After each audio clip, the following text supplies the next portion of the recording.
Hi, everyone. We are with the UAB Occupational Therapy Department. Today, we're going to be talking about memory boosting strategies. So before we begin, we should address what is occupational therapy. Occupational therapy can help people at all stages of life develop, maintain, or recover skills that are beneficial and important to them, which are occupations. These include performing daily activities that are meaningful to them, especially following an injury or illness. So how can occupational therapy help? Memory complications can interfere with a patient's ability to care for themselves at home, complete household chores, and participate in regular daily activities. Occupational therapists work with people to develop routines that minimizes the impact of memory loss or confusion and create compensating strategies to allow for patients to participate in the occupations of what they want to do. We also provide guidance to family members and caregivers on how to take care of their loved ones and how to best serve them during these times. So, what is memory? Memory refers to the processes that are used to acquire, store, retain, and then later retrieve information. So there's really 4 types of memory. The first one is short-term memory, and this allows a person to recall information for a short period of time. These memories typically do not last long, maybe a couple of minutes, and are used for short-lived storage of information, such as remembering a phone number or a chore or task. The second one is long-term memory. This stores a wide range of memories and experiences, specific dates and birthdays. This information stored is typically has been accumulated over time. Then you have working memory, and it's similar to short-term memory, but unlike short-term memory, the information is used and usually to continue an ongoing task such as cooking or following directions for a recipe. And then finally, we have what we call sensory memory, which holds sensory information for a brief period of time, usually around a second or less. And this is where the processing of memories and information begins.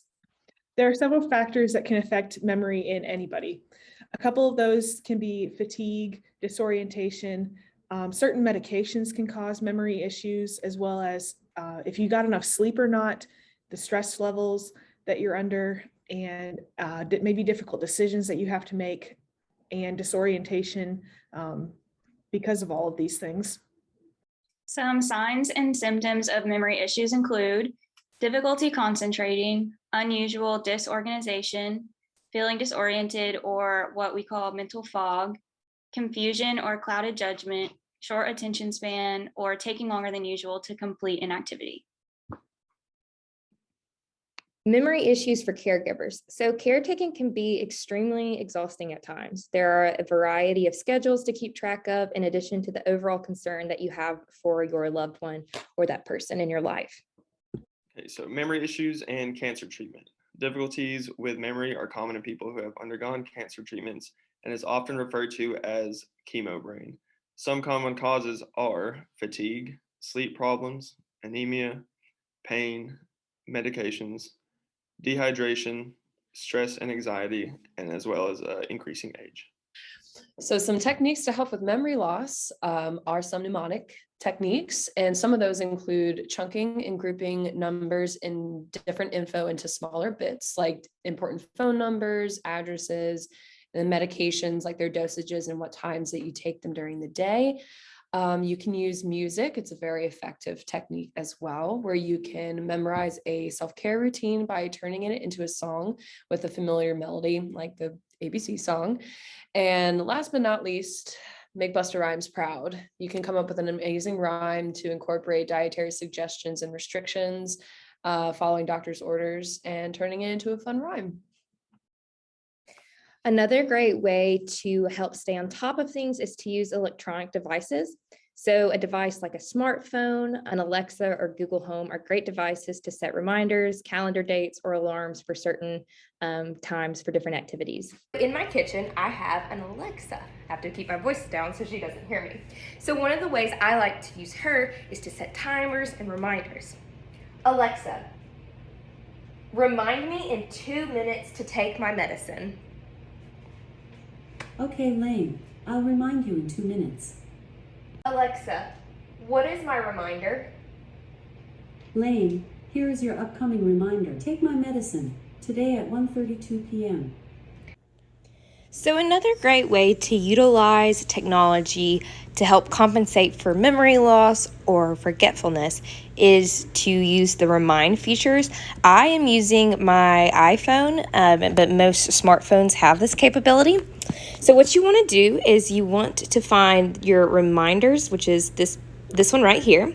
So just click on that. And if you see, I already have a couple of lists started called groceries, Target, and then also the reminders. So if you click on the reminders, click new reminders, and let's say I need to feed the cats, and you hit the I, and you can set it for a specific date. Let's do today at 2 p.m. Done. And then at 2 p.m., I'll get a reminder on my phone to feed the cats. Another technique to compensate for any memory issues you may be having is to write it down. So there's a couple of options you have for this one. One of them is a calendar like this, and with this you're going to want to make sure that you hang it up in an area of your house that you go to frequently. So the fridge is also a great place to put it, or in your bedroom, and you can just write whatever the date is, and then you can also write anything that you have due. So this one has bills on it, which is a good option, and you put it just by the day, and then you can mark through it or check it off whenever you have done whatever it is you need to do. And another one, which is my favorite for writing it down, is a planner or a to-do list. So I do it in planner form. And how I have mine is each class is a different color, so I don't get anything confused. And then this is the different days. So on this side, I have what time something is, and then this is the actual to-do list side, so it coordinates by color for the class. And then of course, whenever I finish it, I check it off. So color coordinating is really good for memory too, so you don't get things mixed up. If you're not a student, you can also color code by what you have to do, your bills, what your kids might have to do, doctor's appointments, just different things like that. So whatever works best for you, it's very easy to modify. A great exercise for your brain. You can do puzzles or brain games because they encourage the production of dopamine, which regulates mood, affects our concentration and motivation, and aids in memory and motor control. Jigsaw puzzles exercise the left and right side of your brain at once. Doing a puzzle reinforces connections between the brain cells, improves mental speed, and is an especially effective way to improve your short-term memory. There's a few different examples of puzzles that you can incorporate in your daily life. They can be the old-fashioned normal puzzles that you've probably had in your closet for a really long time, or you could even do it on your phone. There's Sudoku puzzles, crossword puzzles, and picture puzzles.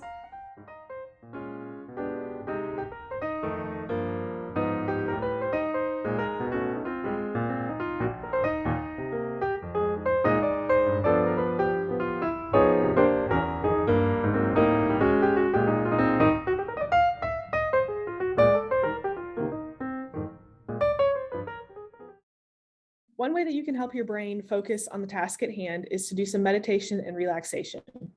Remember that it's okay to take a break. You can't be the best version of yourself if you don't take the time for yourself. So the first way I wanted to tell you about incorporating meditation and relaxation into your life is through the form of writing or journaling. So super easy. You can run to Walmart, Target, wherever, grab yourself a notebook. This is mine. I love it. Pretty simple, just blank lines. You could find one that has prompts in it if you'd like, but you can always write down just a couple sentences about your day, something that went well, something that didn't, and it's very helpful to be able to look back and say, oh yeah, this week was really good, or this week was hard, but I made it through. So I really enjoy that, and I think that taking the time to do that each day is definitely something that has helped me out and hopefully can help y'all out too. The second thing is this cute little book. It's called 3 Moments a Day. You can do like an Amazon search for books about meditation or daily reflections. I found this one, and all it is 3 moments for the day. I list out 3 things that I am grateful for, 3 moments of joy in my life, and each day I can look back and reflect on the 3 things that I remembered the most from that day. Another way that I wanted to show you how to take an intentional break is through reflection pages. So I Googled simple reflection pages, I actually Googled 10-minute reflections, and I was shocked to find these summary pages. So there's 10 minutes to reflect on your day, and it asks about 3 moments you'd like to remember. one idea that you'd like to explore further, one of today's challenges, one of today's triumphs, and things in the world that caught your attention. So that's 10 minutes to reflect on your day. I found another one that's 10 minutes to recognize the good stuff. And I really like this one because it makes you stop and think, even if it's just for 10 minutes, about the good stuff going on in life. Another way that you can take an intentional break is something that we do every single day.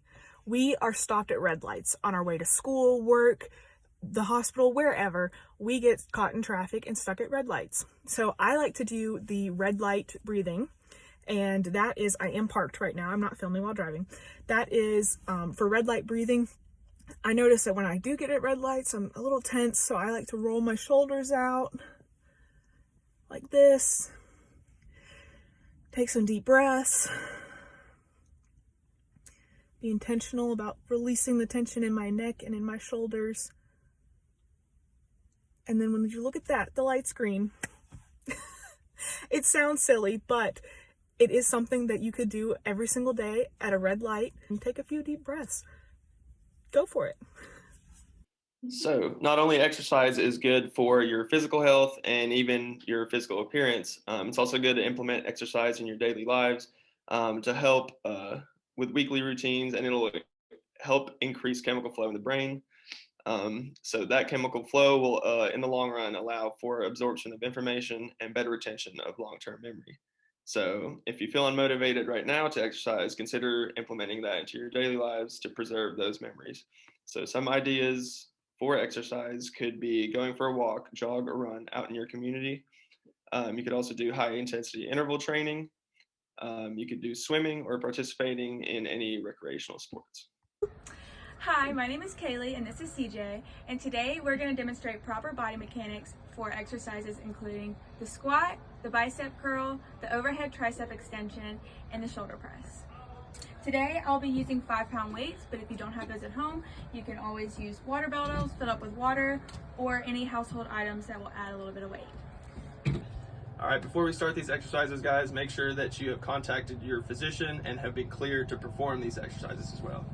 So to start us off, we're going to do the squat first. So making sure that your feet are shoulder width apart and the weight is on your sides.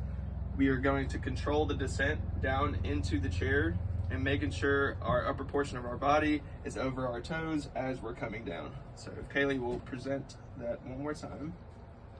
So see as her upper body is controlled with her back straight and weight by the side, like so. All right, and for our next exercise, we are going to do the bicep curls. So if you turn to the side so we can see. So what we want to do is palms facing forward by your side and making sure that your elbows are tucked by your side as well. We are going to raise the weight up to your shoulders and curl the weight in that fashion. Next exercise, we're going to do the overhead press. So with our weight, with our weight, we're going to grab both our weights here and extend our elbows out 90 degrees, like Kaylee has here. And starting at 90 degrees, we're going to press the weight forward and back down into the 90-degree position. So do these reps a couple more times, like so. All right, so the next exercise is our overhead tricep extension, and we're going to do these with one hand at a time. So what we're going to do is bring our arm all the way up and make sure that we're keeping our elbow still right above her head right here. So what we're going to do is making sure that the elbow's not moving and we're only moving from the forearm up and extending all the way, almost as if you're throwing a tomahawk as well. So we're going to do that for a couple reps, like so. And we also want to make sure that we're doing this for 3 to 4 sets, around 10 to 15 reps each, so that way we are in a hypertrophy phase to build muscle and help boost memory. Thank you. So in conclusion, challenges with memory and forgetfulness can happen to anyone. Individuals going through or have experienced chemo treatment and or chemotherapy can experience chemo brain. There are tons of free resources, brain games, and strategies to work on memory boosting. Just check out some of the links below in the slide.